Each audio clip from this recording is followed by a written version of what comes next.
Okay, 7.3 has to deal with simplifying radicals. You need to know your, so perfect powers need to know your perfect squares all the way up to 12.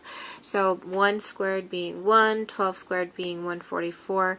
Those are probably, you can probably do 13. 13 squared is 169, but at least know your basic perfect squares.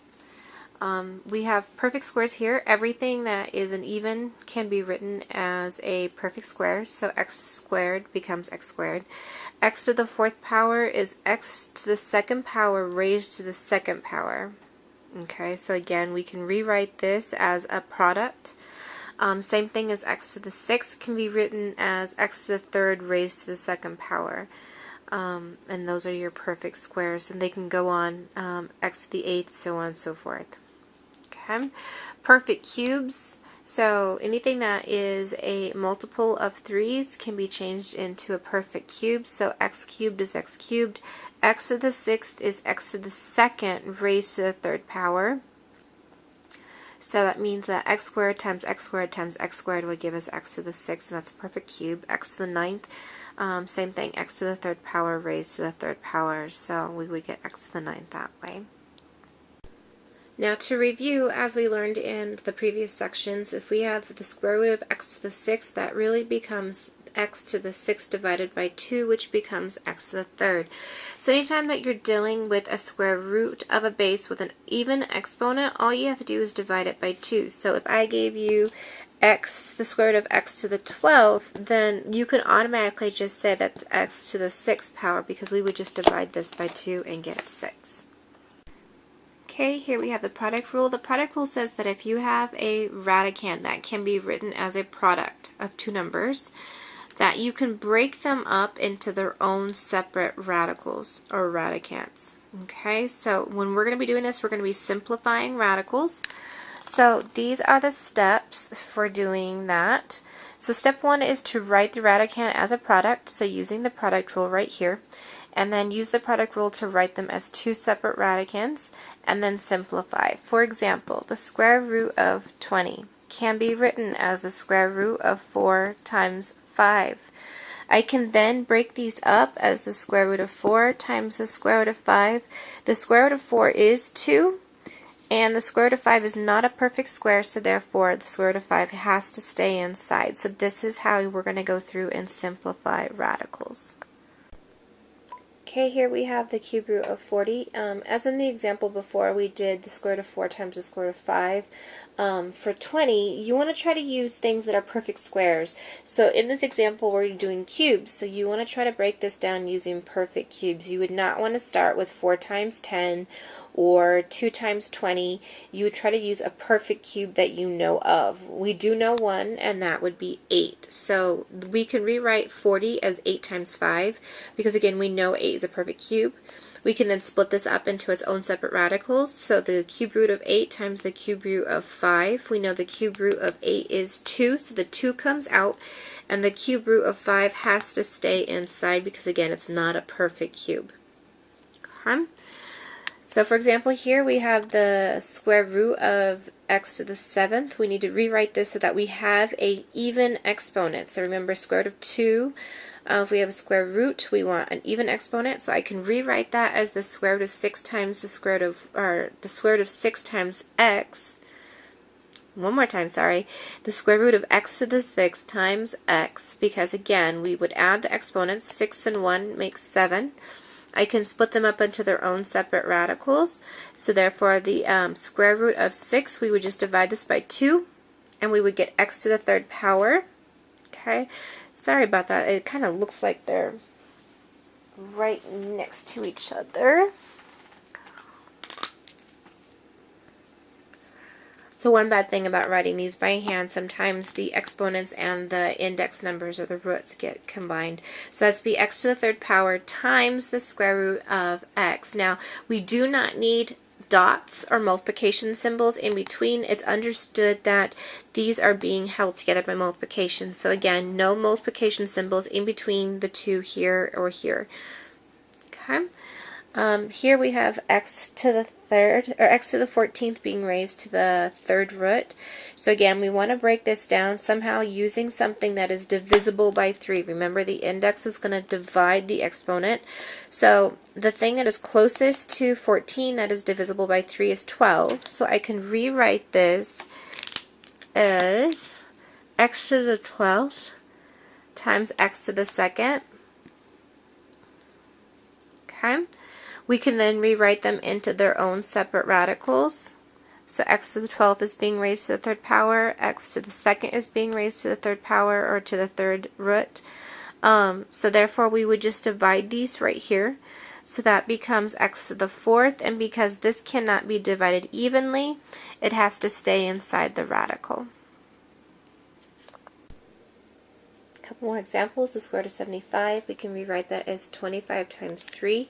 Now, since 25 is a perfect square, the square root of 25 is 5, so we can rewrite that as 5 radical 3. So you don't necessarily have to go through rewriting this as 2 separate radicals. If you know that that is a perfect square and that will come out as 5, then go ahead and do it like that.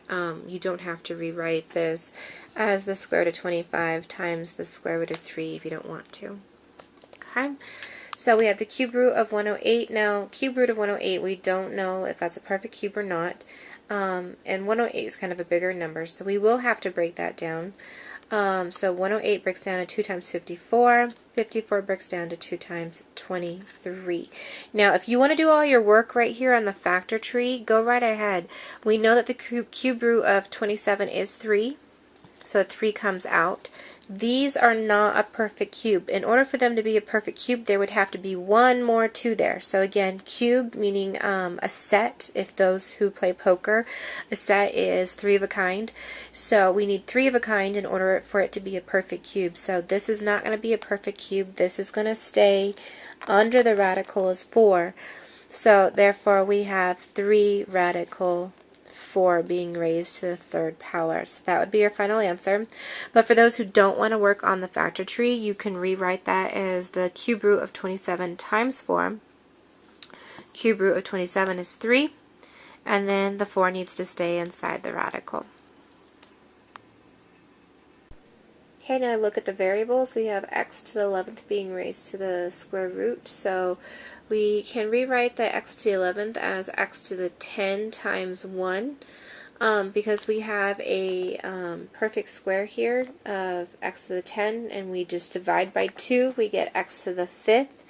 This x right here has to stay inside. So again, I like to kind of cross off the ones that are perfect squares and those that can come out. And then you know that this has to stay inside the radical. Another example would be this. So r to the 43rd power taking the 6th root. We want to rewrite this so that is divisible by 6, and so 42 is the next perfect multiple of 6. So we can write this as 42 times 1. So this right here is divisible by 6, and so since it's divisible by 6, we get r to the 7th power, and then this r can stay inside. So as you've noticed, it's a little bit hard to keep track of which root you're in. I just sometimes forget to put that up there, the index. Okay. Okay, here in this example, we're going to combine 2 variables into 1 radical. So we need to rewrite this. Now x to the 14th can be done the way that it's written right there. X to the 14th is an even number, it can be divisible by 2. But 21, we can rewrite that as 20 and to the 1 power. So y to the 20th times y will give us y to the 21st as we start off with. We know that if we divide this by 2, we get x to the 7th.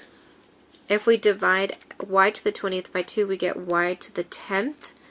But this y right here needs to stay inside the radical, so our final answer is x to the 7th, y to the 10th times the square root of y. Now, we do not put a times in between the two of them to make sure that this is just x to the 7th, y to the 10th, radical y. And again, don't leave a space in between here, don't leave a space between here in my math lab, it'll count it wrong.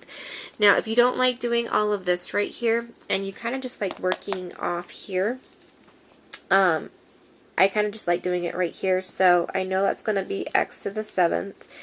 I can rewrite this as y to the 20th and y, and I know that's going to come out as y to the 10th square root of y. So I kind of like doing my work right here instead of rewriting it off to the side. I don't care which way you do it however you want to or feel comfortable doing it. Another example, we have the 4th root of x to the 9th, y to the 27th. So then we need to break this up so that the x to the 9th is divisible by 4, so that would be 8 and 1. And then we need to rewrite y to the 27th so it's divisible by 4, which would be 24 and 3. So 24 is divisible by 4, so that's why I wrote it like that. We divide 8 by 4, which is 2. This has to stay inside though, so that becomes this. We divide 24 by 4, which is y to the 6th power, so that comes out. But this y to the 3rd power needs to stay inside because it's not a perfect 4th prime, I guess. So not a quad. We don't really have a quad, but since it's not a perfect 4th root, then we can't take that out. But we do need to rewrite this. We can't leave it like this, so I need to take all of my perfects out front and then leave everything on the inside. So that means that my x squared comes out front, my y to the 6th comes out front. Since these are still within the same radical, I can rewrite them together. So I have the 4th root of x and y to the 3rd because again these weren't perfect. Okay. So again, if you don't like to do all of this extra work off to the side and you would rather just do it off here, so I could do x to the 8th, x to the 1st, y to the 24th, and y to the 3rd, and do all of your work right here, I have no problem with that. You do what you need to do to get the right answer, and whichever way that you feel comfortable with. Okay, here's an example of using numbers and variables together. This is the original question above, 50, x to the 7th, y to the 14th, z to the 5th. What I've done is just kind of done little factor trees underneath. To me, this just seems an easier way of just doing it below instead of writing it out to the side over again. Square root of 25 is 5, so I know I'm bringing out a 5. The 2 has to stay inside, so I'm going to go ahead and stick it back in the radical. X to the 6th, I'm going to divide that by 2, so that becomes x to the 3rd. That comes out. This x needs to stay inside. This y to the 14th is even, so I'm going to divide that by 2, so that becomes y to the 7th. No leftovers. And then here, the z to the 5th becomes z to the 4th and z to the 1st. This, I'm going to divide that by 2 and get z squared, and that z needs to stay inside because it's not a perfect square. So again, just kind of a little bit of a different way of doing it. Again, you do it however you need to or however you feel comfortable doing it. This just seems a little bit quicker for me to do it this way instead of rewriting it out over and over and over again. But this is going to be your final answer. So perfect squares, again, bring them out, and then the exponents, you divide each of them by 2 and bring them out. Don't stick them back into the radical, because in a way what you're doing is you're punishing. So you don't want to do double duty. Don't double dip. Think of it as double dipping. Don't double dip. X to the 6th, again, we divided that by 2. It needs to come outside. Don't stick it back inside. So it's almost like you would be double dipping, and double dipping is not good. Okay? Okay, another example here, we have a cube root of 40, x to the 10th, y to the 20th. Again, we want to break this up so that we have numbers that are either perfect cubes or are divisible by 9, or divisible by 3, excuse me. 40 breaks up into 8 times 5. We know 8 is a perfect cube. 10 breaks up into x to the 9th times x, because again, 9 is divisible by 3. And 20, we want to break this up into 18 and 2 because 18 is divisible by 3. Okay, so we go ahead and set this up. So this is a perfect cube. So the perfect cube of 8 is 2. and I need to rewrite my cube root because I'm going to have leftovers. 5 is not a perfect cube, so that 5 needs to stay inside. X to the 9th, I'm going to divide it by that 3 that is in our radical here. So x to the 9th divided by 3 is x to the 3rd. But this x needs to stay inside. And then here I'm going to divide this by 3, and that becomes y to the 6th power. And this y to the 2nd power has to stay inside because it's not divisible by 3. So that would be our final answer for our problem. Okay, next is the quotient rule. So that says that if we have two radicals that are being raised to the same index here, that we can rewrite them together as one. So the same thing as what we were doing with the product rule, so that if we had two radicals separate, that we could write them together. This is saying the very opposite. So if they're separate, we can write them together. The product rule was saying that if they're together, we can write them separate. This can be turned around to the very opposite, so saying that if we have them together, we can write them separate. So again, that if you can break them up, and if you can, if they're already broken up, you can actually put them together. So for example, if I have the square root of 50 divided by the square root of 2, I can rewrite this because it'd be nice if this 2 could cancel into and simplify this 50 here. But we technically can't cancel because this is inside of a radical. It's like a barrier. We can't cancel when they're inside radicals like this. Now, if they are within the same radical, so notice again, this is a square root, this is a square root, so we can write them together in the same square root. Now, because they're together and within the same barrier, or living within the same house, I guess you could say, you can reduce this. But since these are written in two separate houses or two separate radicals, you can't cancel it with it written like this. So the square root of 50 over 2 becomes square root of 25, which is 5. So in a question like this, we would need to simplify.